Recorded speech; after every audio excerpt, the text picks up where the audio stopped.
Everyone. Welcome Business Bites. I hope everyone is having a really good Wednesday so far. I'm really excited to see everyone joining us today just for another great speaker discussion. So for those of you who may not know, my name is Kayla and I am with Haunted House in Palo Alto. So if any of you are from the Bay Area or ever go into our Palo Alto location, please feel free to say hi. And as a quick background, Business Bites is a collaborative virtual series hosted by ITS AXIS and Haunted House. And if you're not familiar, ITS AXIS is an innovation consulting firm based in Southern California, and Haunted House is a flexible co-working space and cafe with locations in both Palo Alto and Newport Beach. And what's really cool about Haunted House is that our workspace is open to anyone that wants to use it. We have absolutely no membership costs or long-term commitment. Instead, we offer pay-by-the-hour workspace reservations. So it's super flexible, really versatile, and it really can be used on an as-needed basis, which is very unique in the co-working world. And now today, I do encourage you all to use the chat feature at the bottom to engage and really ask any questions throughout the session. And as a reminder, this session is being recorded and will be posted on our YouTube channel and sent out via email. So, maybe if you had a friend who couldn't attend, or, if you have to leave the session early, it'll be up on YouTube so you won't miss a thing. And with that, I would like to hand it back over to Davina. Awesome. Thanks, Kayla. So today we have a really great session planned for you. And what's really exciting is that we have our very own Kelly O'Connell, who I'll give the opportunity to introduce herself, but she'll be leading today's session, really diving into exceptional leadership and providing us with some strategies for how to lead an enduring company, whether you are currently doing so, have plans to do so. Kelly will be able to provide some of that to us today. So I'll go ahead and turn it over to Kelly to introduce herself, and we'll jump in. Well, thanks, Davina, and thanks to everyone attending live and to anybody listening in. As Davina shared, my name is Kelly O'Connell, and my career has brought me to participating here on Business Bites. I started in mergers and acquisitions and had an opportunity to work in the financial sector. From there, I went on to become an executive at one of the largest professional staffing and management consulting firms globally, where I had the opportunity to work with organizations large and small. So from what were small startups that are now unicorns and decacorns to some of the largest enduring Fortune 500s that have remained on that Fortune 500 list. Today, I run the people division at ITS AXIS.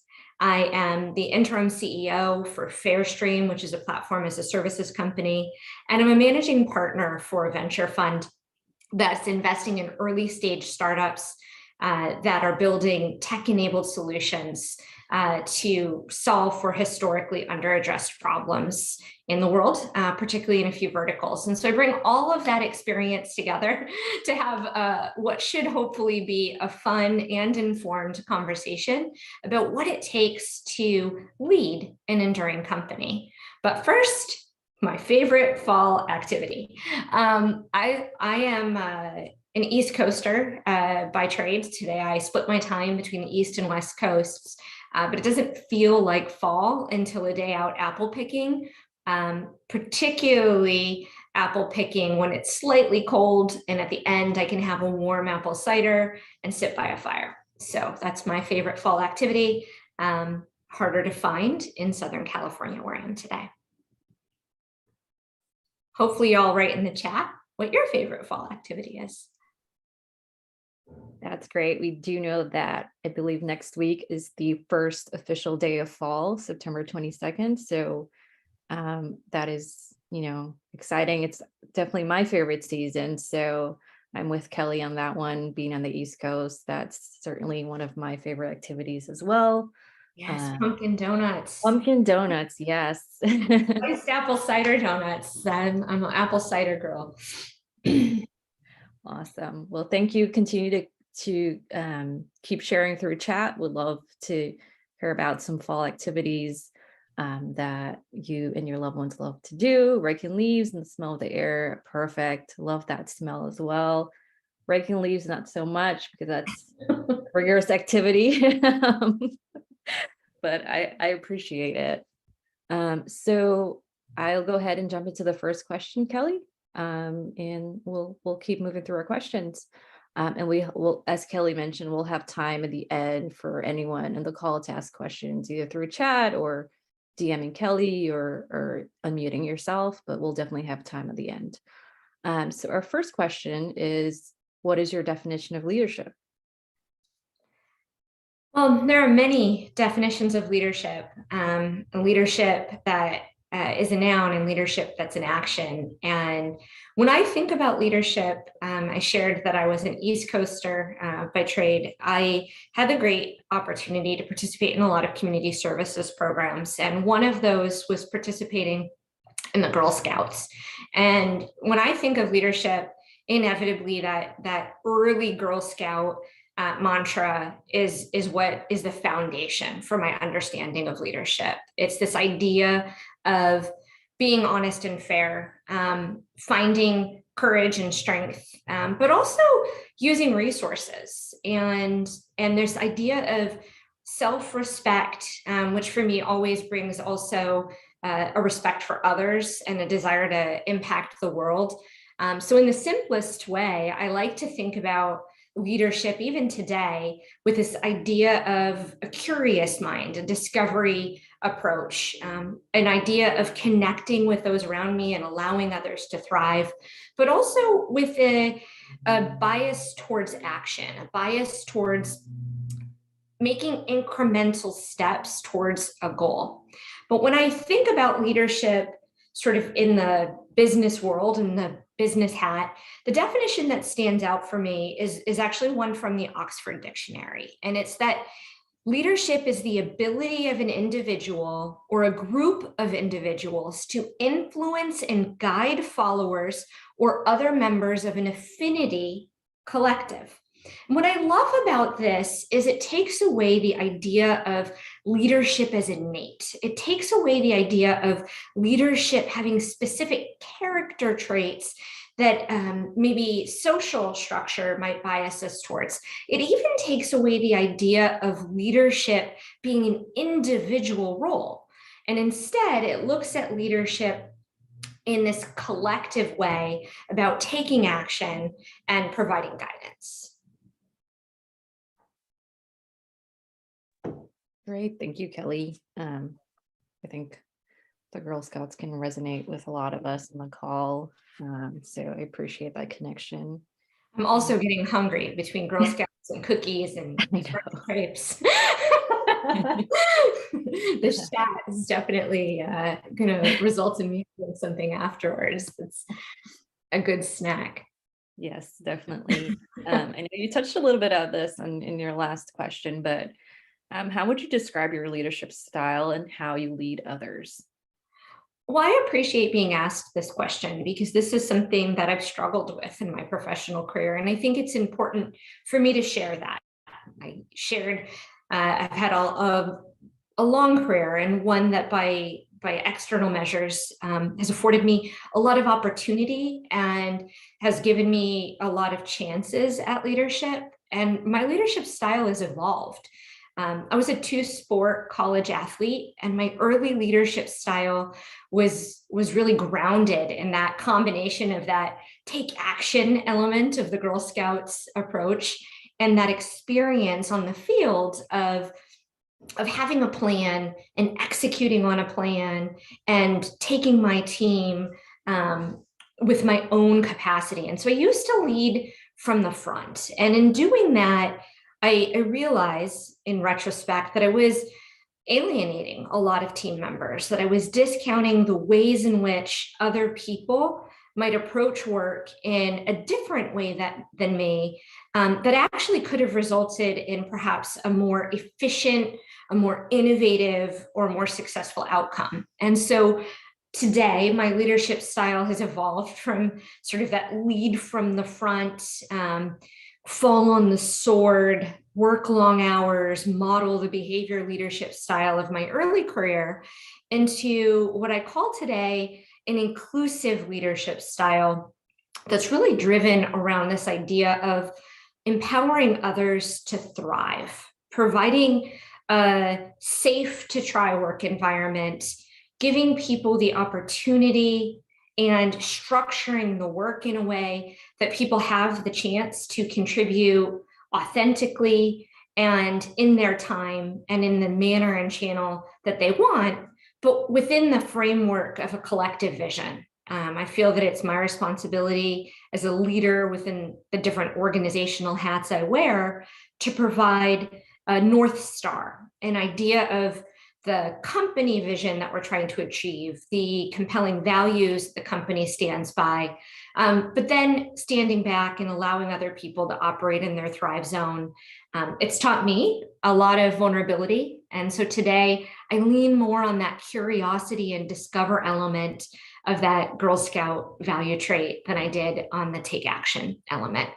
I do a lot less daily work and a lot more celebrating and learning from the success of team members. Great, thank you for sharing that. We'll move ahead to the next one. So to follow up on that, you talked about, your personal style and convictions, but what do you think makes a great leader, and which skills do you use most often in your leadership role?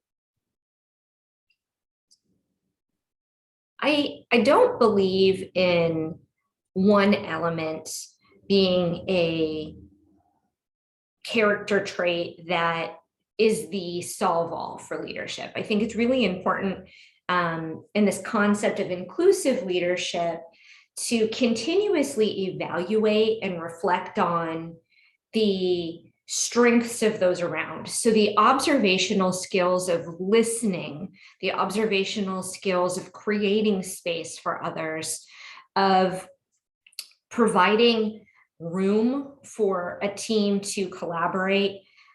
Those are elements that I think are really critical to designing a safe, engaged employee work environment. And so this idea of diversity, equity, and inclusion is for me at the core of innovative leadership. It's at the core of inclusive leadership.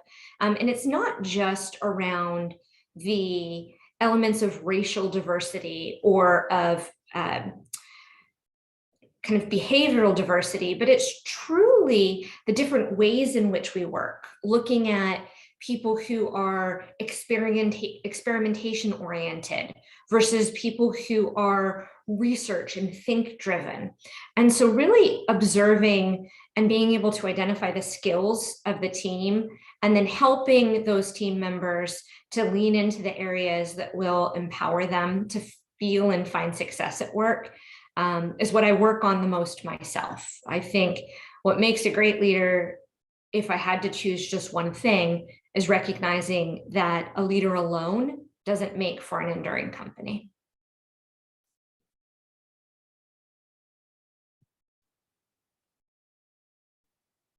I work with a lot of, and I see the question on the screen, I'll repeat it back out, sorry about that.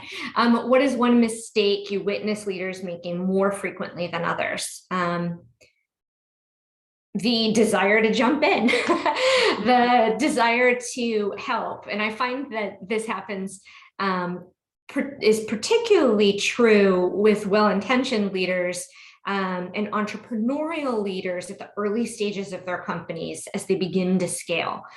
So I have the opportunity to work with both startups and what we would call enterprise organizations. And I would say that the mistakes I see leadership making in those two environments are very different. In the startup organization, there tends to be a leader at the center dynamic that takes place. Their leader created the compelling vision. They gathered people around this vision for whatever problem the company is solving, for the audience that the company is going to be working with. They're able to create a collective energy around the organization and the company culture they're building. But in order to get to that next stage, that stage of scale within an organization, they need to start to distribute power. They need to start to lean in to team members independently solving and bubbling up new and innovative ways to solve the same problem. They need to disattach from the how that the problem gets solved and instead attach to who within their organization can help to drive and evolve the organization's future. And so as we think about those early stage founders, it's holding on too long to the leader at the center business model, holding on too long to the idea that the leader has the only vision for the company, that the leader knows best the customers, that the leader best understands the problem. And instead, successful and thriving early stage leaders understand the value of bringing in others who help to disrupt even their own thoughts around the mission and the value.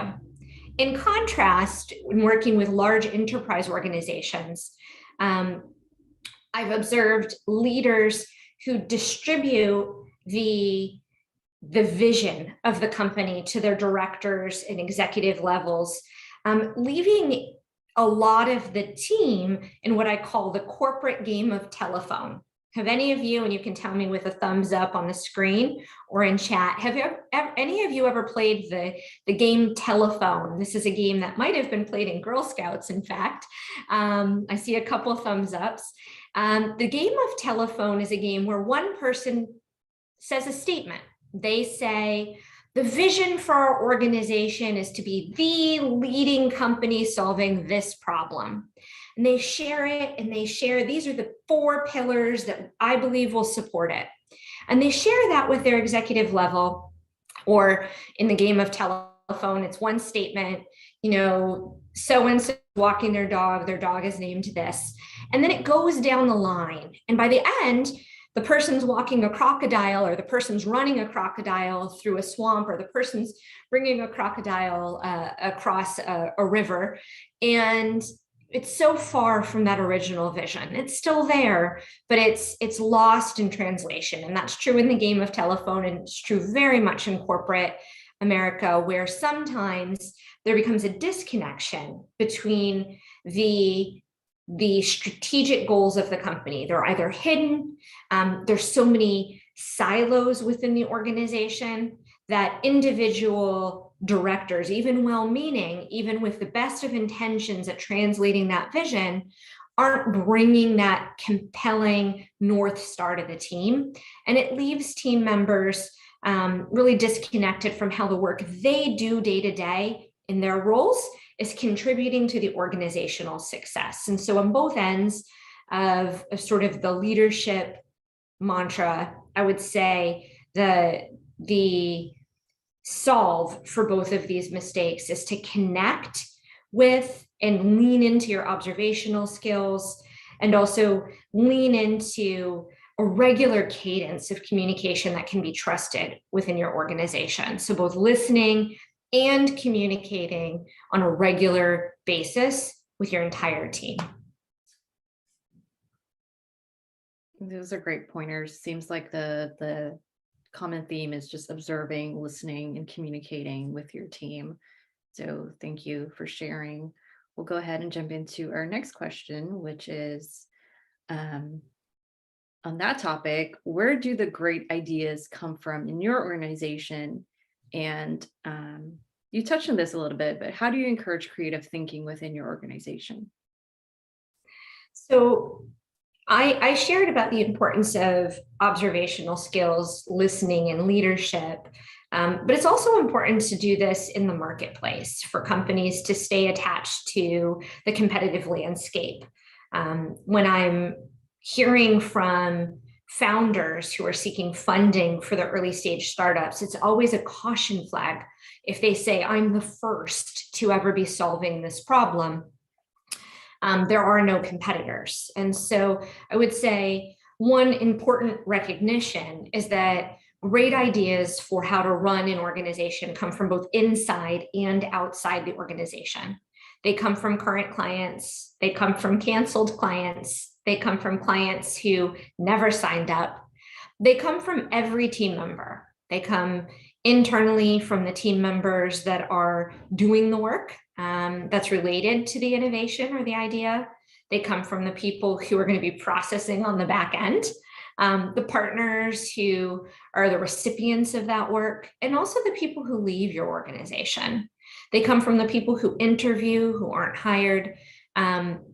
Really, when I think about great ideas, it's important to recognize that they come from the ecosystem in which a company exists. And that ecosystem, to be truly enduring, should have that curious nature that we mentioned as a key element of leadership.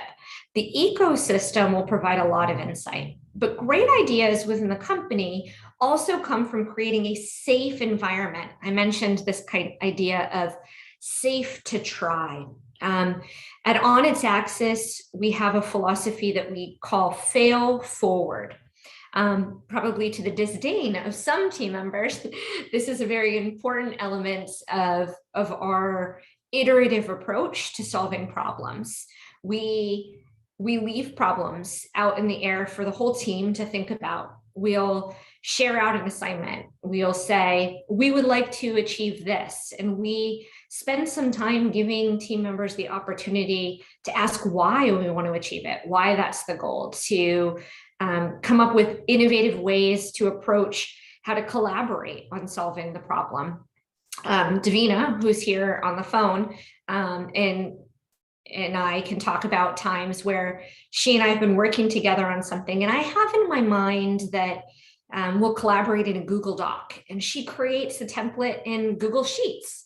And at first I'm totally puzzled and I don't understand why, but we'll create a dynamic where I'll ask, how did you choose Google Sheets over Google Docs to collaborate on this particular engagement? And I'll see that it's a different way of framing the problem that she's approaching that actually helps me think about it in a more holistic way. So the safe to try work environment is really about empowering team members, again, to operate in their thrive zone, but it's also allowing team members to operate sometimes in what we'll call the stretch zone, that place of discomfort where we're outside of our natural approach to doing the work, where we're spending more time listening, observing, and we're trying to figure out how a team member is solving so that we can collectively innovate on a solution. Another way to call that is the Karate Kid method. Sometimes we don't know where we're going at the start of problem solving, but we find out together as a team, and usually faster than if we took the approach of lead from the front. Great, thank you. This is sort of similar to the last question, but you talked a little about comparing a startup versus a larger company. But as we think about an organization getting larger, there's this tendency for the institution to dampen the inspiration. How do you keep this from happening? I think this is such an important concept when we think about scale, when we think about an organization. We often start to think about repeatable process or systems. We start to, maybe the word bureaucracy might come up, because we start to focus on risk management in a way that we don't at the earliest stages of startups. And that's an important part of running an enduring company at scale, is having systems, is moving out of firefighting mode, is moving out of rapid innovation into kind of a continuous improvement innovation mode. But it is important for organizations to be able to operate across the innovation horizons. By a show of hands, for those of you who are in the room, are you familiar with this idea of innovation horizons? Okay, a few of you. I'm going to spend just a minute just talking about innovation horizons. So as we think about enduring companies, one of the concepts is that companies move from what we'll call startup stage to what we would call mid-market stage to an enterprise organization. And this can be based on total customers, revenue, size, number of locations. There are a lot of different ways that the market measures the different stages a company is in. But oftentimes, associated with each of those stages is sort of a behavioral norm, an idea that a startup stage company is highly innovative, that they're operating in what we would call the disruptive innovation horizon or the transformational innovation horizon. The mid-market company we often think about as maybe solving for some disruptive innovation. There are still people within the organization that are in that founder mentality that are still creating new and kind of transformational ideas for the organization, maybe thinking about new ways to serve existing customers or new ways to solve an entirely problem. But they're also beginning to think about what we call adjacent innovation, or innovation that is taking an existing solution and bringing it to a new market, taking an existing solution and serving a wider audience base, or maybe innovating how they're serving their existing customer base. And then we think about these enterprise organizations, and many of you can probably think of an enterprise organization that failed. Earlier I mentioned I've had the chance to work with some of the enduring Fortune 500 companies. The Fortune 500 list of enterprise organizations in its lifetime has cycled through many companies that weren't able to maintain their position as a leader in their industry space, in part because of this idea that enterprise organizations move into what we would call the continuous improvement state, or just serving an existing customer. In the chat, maybe those of you who are here, take a minute and think about a company that might fall into that stereotype in your mind. That enterprise organization that failed to serve. Maybe Blockbuster, maybe BlackBerry. These are organizations that were market leaders that truly lost an opportunity by assuming that the way they were solving the problem would continue to be the way that the organization should serve. But this idea that each of those innovation horizons, from that disruptive or transformational innovation all the way through to continuous improvement, is associated with a company stage is a failing concept. And that's one way that we, when we're doing consulting work, help organizations to break this cycle of silos or institutional dampening of that innovation culture. Instead, we break it by breaking the myth that startups should be exclusively transformational, and breaking the myth that enterprise organizations should largely focus just on maintaining existing revenue and kind of incremental revenue growth to that move the elephant mentality, and instead recognize that at every stage, organizations should be building, developing, and empowering team members to work across those innovation horizons, to be able to make sure that even at the largest organizational side, you're empowering team to create a culture of disruptive or transformational innovation. That in that mid-market team, you're working on continuous improvement and you're working on your innovative and transformational and disruptive ideas. And even in startups, you're thinking about risk mitigation. You're thinking in a strategic way about how you will scale when you reach that next round of funding, when you reach that next customer milestone, how you'll do that in a repeatable, customer-centric way. And that's how you keep it from happening at both the large and the small level, is by embracing a culture of innovation horizons across the organization. Great, thank you. That was a really good way to think about inspiration, and not dampening it in the organization, and tying it back to Blockbuster, and thinking about those organizations that have failed to keep up. So thank you.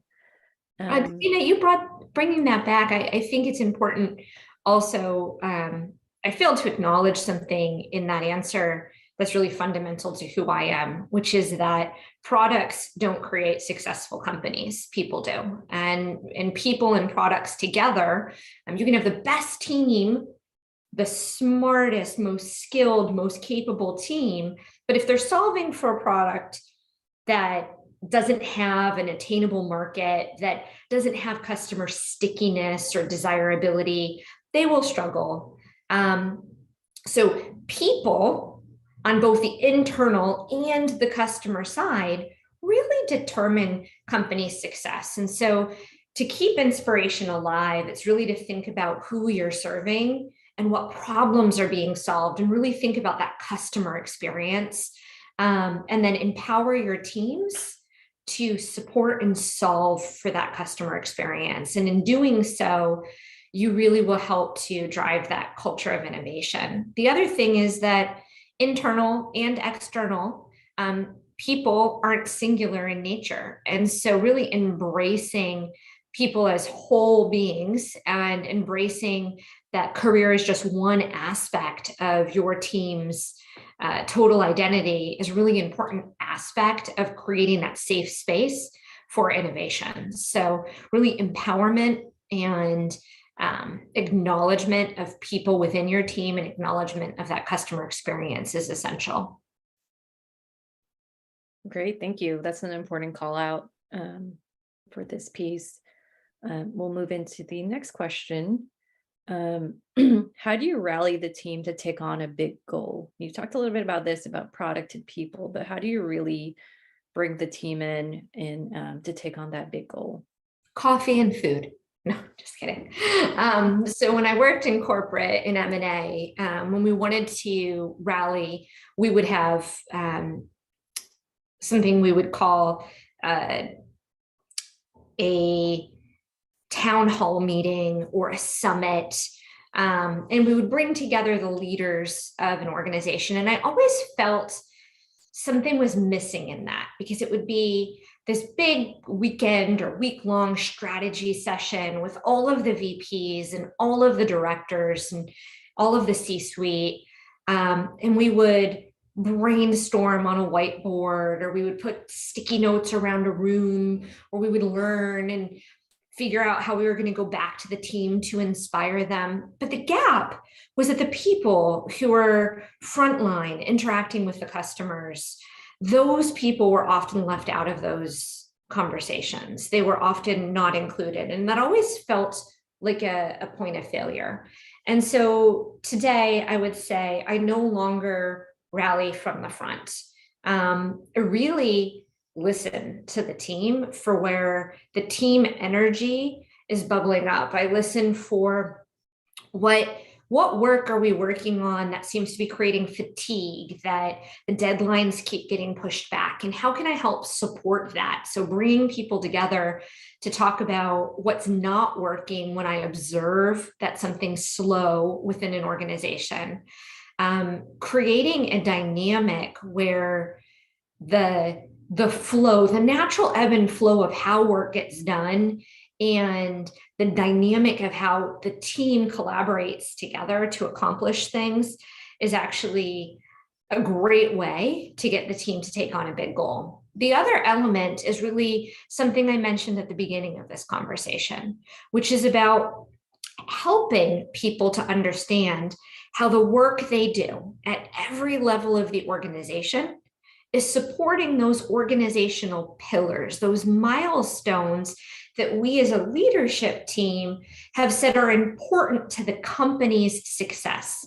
So not my success as a leader, but the collective success that we're all working toward as an organization, which we all know. So being really clear about what are we marching toward as a team? Why did we choose those goals? Having the team be bought into those goals, and then helping to ensure that every member of the team, from our executive assistant to the person running payroll to the third-party contractor that's helping with an element of our business in our data security, they all understand the business that we're running and our key objectives, and they do it succinctly. And having the team understand how their work contributes to our ability to collectively shine, to collectively achieve milestones, to me is the best way to rally toward a big goal. Plus food. Food is always good, and coffee. No, that's it's very practical approach to taking on a big goal, and I guess tying it back to the big picture, right? It's really important to understand how do your daily tasks tie back to that big goal. So I appreciate that. We'll dive into the next question. How can organizations balance the tactical versus the strategic imperatives?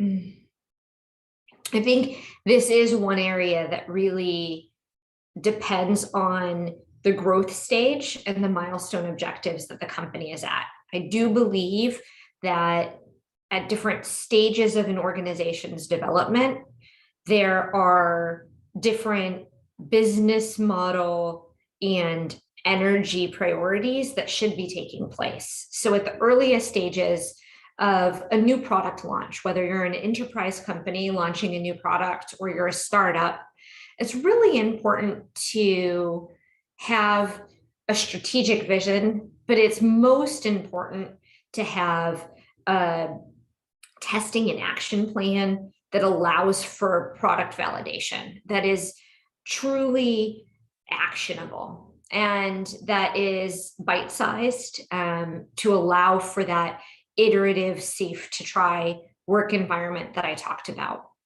Whereas as a mid-stage company, you're at a very important growth point. It's very hard for an organization to go from 0 to 100 employees, to go from 100,000 to $10 million in annual recurring revenue, ARR. These are milestones, but it's even harder to move from 10 to 1,000, from 10 million to 100 million. And it's really important at that mid-scale stage to start to put effort toward the business model and strategic imperatives, building out that pillar system, building out the collective team that is designed to help create that goal.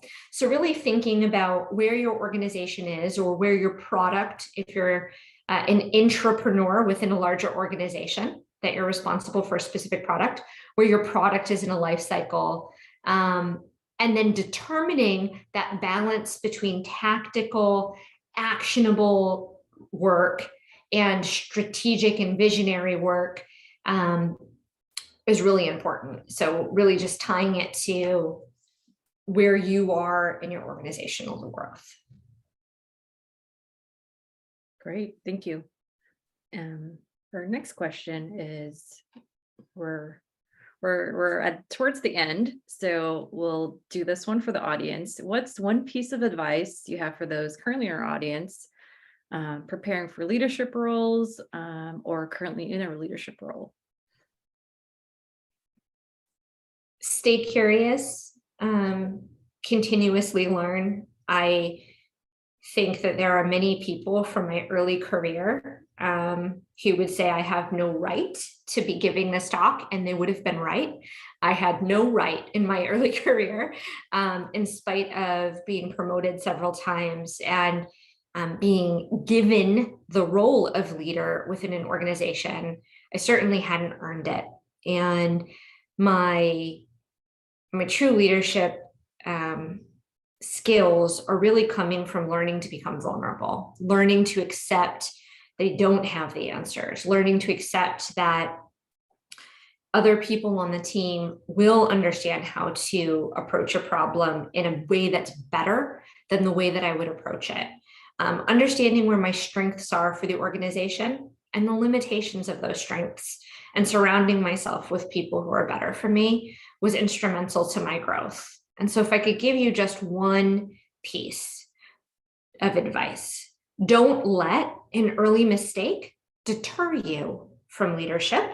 Create a safe to try work environment in your career. Surround yourself with people who will empower you with candid feedback, even if you don't want to hear it. And give yourself the ability to learn and grow as a leader. Don't give up, but also don't assume you have all of the answers. And don't always lead from the front. Sometimes you lead by listening. It's really great advice. And it looks like we're towards the end of our structured question portion of this discussion. So I would love to open it up to the audience, see if they had any questions for you that you can send it through chat. You can ask Kelly directly. You can DM any of us, Kelly, Kayla, or myself, and we'd be more than happy to ensure. And we have one in chat, Kelly. Can you please share books that inspire you as a leader? This is such a great question. And one leadership element I didn't talk about is the continuous learning that I do personally through reading. So books, audiobooks, when I'm running on the treadmill, I'll listen to a book sometimes. When I'm on planes, and I spent a lot of time in planes in my career, I would read a lot. And so I really do believe that it's powerful to read. There are a few books that moved me professionally and helped me learn. One is one that was very early in my career, and it was about change agility, and it was Who Moved My Cheese. I'm somebody who grew up in a very disruptive early childhood environment, and as such, I really worked hard to structure and control my work environment.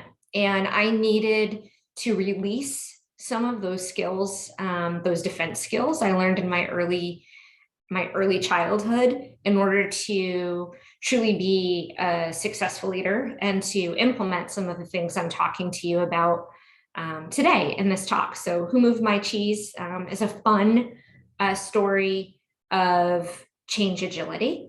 Arlen Hamilton and this is the exact opposite. So most recently, I read a book by Arlen Hamilton called It's About Damn Time. And this is a story of resilience, of disruptive leadership, of the potential to change an industry. But it's also learning from one person's experience. So those are two books that sort of both ends of a spectrum. I very rarely do binaries, but they're great examples of kind of business, what I would call business books that have moved me. Additionally, I love reading creative nonfiction. And I think that there's a lot of learning about leadership that can come from reading creative nonfiction and even fiction stories, learning about how teams work together, learning about how a writer envisions human identity and human connection and communication. And so I often find myself reading fiction books after work, and then it helps to open up my mind about a problem I'm working on in the real world. I'll put together a more comprehensive list and share out on an upcoming Twitter. So I'm on Twitter at Kelly O Cares. So I think this is a great question. Those are just a couple that come top of mind. On the fiction side, I would say that the series, The Dark Trilogy, and I'll pull that up because I can't think of the author.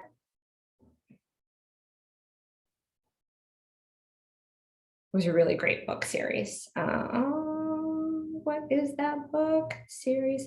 I'll have to write it because I can't think of it right now and I've got it wrong. So, but great question. That is a great question. I think I'll check out Who Moved My Cheese because it seems interesting. And if anyone wants to know the author, it's Spencer Johnson. And yeah, it's on Amazon Prime. If you have Amazon Prime, it's free audiobook. So sure to listen to it.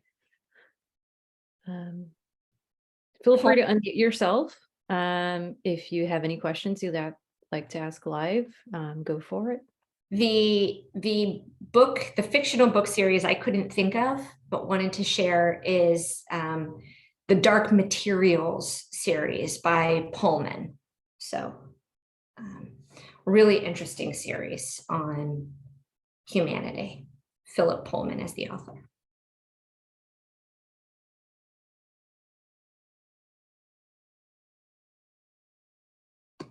Any additional questions? Anybody want to talk about apple cider donuts again?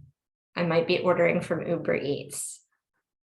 Oh, this is a wonderful question. Can you be a leader with a non-alpha personality? I would say without a doubt, you absolutely can. At the beginning of, I'm going to repeat that question because it's a powerful one. Can you be a leader with a non-alpha personality? And my answer is an unequivocal yes, you absolutely can. At the very beginning of our session today, I mentioned breaking some of the stereotypes of what a leader is. And we are given many images in fiction, in television, in even business magazines and white papers on the role of leaders. Statistics will say that CEOs of Fortune 500 companies are more commonly over 6 feet tall. There are many stereotypes that lead people to pursuing a leadership path. And those are just what they are. There are stereotypes. There are invisible barriers that people that are outside of those stereotypes have to face in order to advance as leaders. But leadership is not about being an alpha. It's not about driving people to a result or pulling people to an end. It's not about a hero falling on a sword. Leadership is truly about creating a collective response to a common problem that you're looking to solve. I am an alpha introvert. So I'm somebody who has a tendency to jump in quick. I'm somebody who has a tendency to believe very confidently in my ability to solve problems. But I am also an introvert. If I'm given a choice to read a book in a hammock or attend a networking event, I will choose the hammock and the book all day, every day. That's not something you might expect from somebody who's speaking on a webinar about leadership. But there are many, many, many ways to be a leader in the world. There are many, many ways to solve problems. And so this alpha introvert says you can absolutely lead by influence.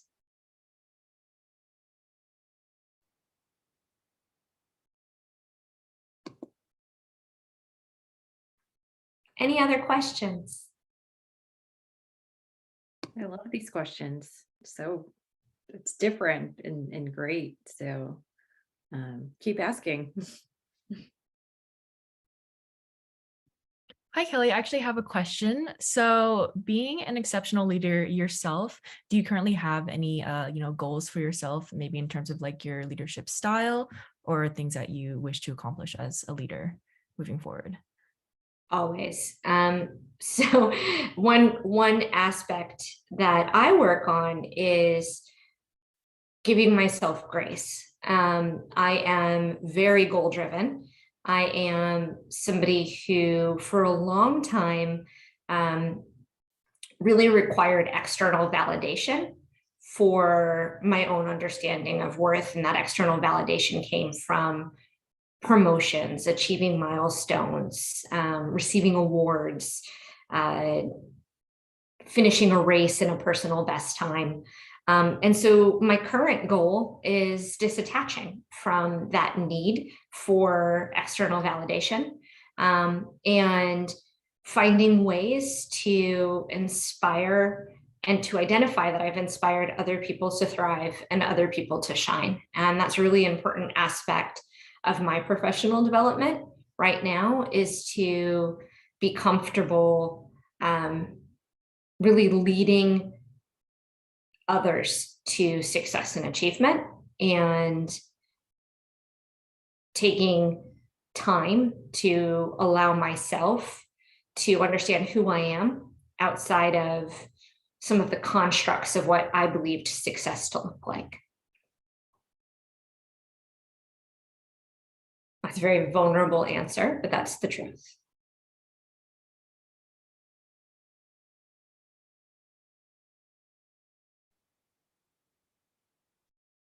We have 2 questions that came in through chat, Kelly. What are your favorite leader models or people? And then the other question is, can you be a leader without knowing how to follow? I have so many favorite leaders that will be another commitment to this audience that I will share in Twitter. People who've inspired me, and different people who lead. And they're across the different aspects of my identity, from social impact to business, to athletics. So I will say, I don't believe that there's any one right way to lead. I do believe that the leaders I respect the most have a common trait, and that's that they inspire those around them, and they're doing it with an intention to the greater social good. And so that, for me, is a really important element to leadership that I look for in all of the people I find myself most inspired by. Can you be a leader without knowing how to follow? You can. I would ask this group, do you think you can be a good leader without knowing how to follow? You can certainly be a leader. I've worked for many of them. I've probably even been a leader that didn't know how to follow. So you certainly can be. In fact, being a leader without knowing how to follow has historically been a way to get promoted within organizations, particularly if you're results driven. But I don't know that you can be a thriving leader creating an empowered team without knowing how to listen, without understanding how to learn from others, and without understanding how to observe and not just lead.